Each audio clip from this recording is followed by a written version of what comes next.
Hi friends, ఇవాళ Kakinada market road చూసారా ఎలా కాలేదో. మొత్తం వినాయక చవితి అడవుడే ఉంది చూసారా. ఫ్రూట్స్, పళ్ళు, మొత్తం పత్తిళ్ళు, చాలామంది జనాలు ఇవాళ కొనుక్కొని వచ్చారు. వర్షం వచ్చినా కూడా జనాలు కొనుక్కొని వచ్చారండి. చూడండి ఎంత పండగ అడవుడిలో ఉందో. మామూలు లేదు, రేపే పండగ. ఈరోజు చూసారు జనాలు ఎంతమంది వచ్చారు కొనడానికి, బొమ్మ కొనడానికి వచ్చారు, వినాయక సామాన్లు కొనడానికి వచ్చారు. ఎంతమంది జనాలు ఉన్నారు నాకు వెళ్ళడానికి కూడా చోట్లేదు. చిన్న చిన్న బొమ్మలు ఉన్నాయి, మట్టి బొమ్మలు, చాలా డెకరేషన్ సామాన్లు, పందిర్లు, చాలామంది ఉన్న జనాలు.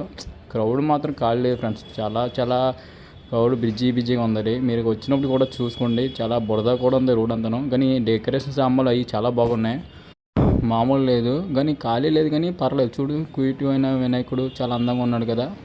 బొమ్మలు చాలా బాగుంది, డెకరేషన్ కూడా చాలా బాగున్నాయి ఫ్రెండ్స్. మామూలు లేవు ఆ పందిర్లు, అవి ఫ్రూట్స్. కానీ రేట్ కూడా మామూలు లేదు, చాలా ఎక్కువ చెప్తారు.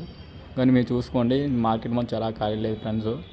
చాలా బిజీగా ఉంది చూసారా. మొత్తం అంతా ఎంత ఖాళీ లేదుందో. మొత్తం జనాభా అంతా ఉన్నారు ఫ్రెండ్స్, మామూలు లేరు కొనడానికి మాత్రం. చూడండి వినాయకుడి బొమ్మలు ఎంత అందంగా ఉన్నాయో, చాలా బాగున్నాయి కదా, చాలా క్యూట్గా ఉన్నాయి. ఇక్కడ ఫ్రూట్స్ మార్కెట్ ఇది. ఇక్కడ కూడా జనాలు ఖాళీ లేదు. చాలా ఫ్రూట్స్ అవి అమ్ముతున్నారు. యాపిల్స్ అని అండ్ మొక్కజొన్న పొత్తులని చాలా ఫ్రూట్స్ ఉన్నాయి. రోడ్డు మాత్రం చండాలకు ఉన్నా పర్లేదు, ఏదో అలా తిరిగి వెళ్ళి మనం కావాల్సింది కొనుక్కోవచ్చు. చాలా బాగున్నాయి చూసారు. మొక్కజొన్న పొత్తు ఎన్ని పెట్టారో, చిరుకలు అవి చాలా మార్కెట్ పెట్టారు ఫ్రెండ్స్. చాలా బాగుంది. నేను జాగ్రత్తగా చూసుకున్నానండి. జనాలు కూడా, బండిలు కూడా వెళ్ళడానికి లేదు, నడుచుకుంటూ వెళ్ళాలి మార్కెట్లోకి. మన ఛానల్ మాత్రం సపోర్ట్ చేసి సబ్స్క్రైబ్ మాత్రం చేయండి friends. Please support me my channels.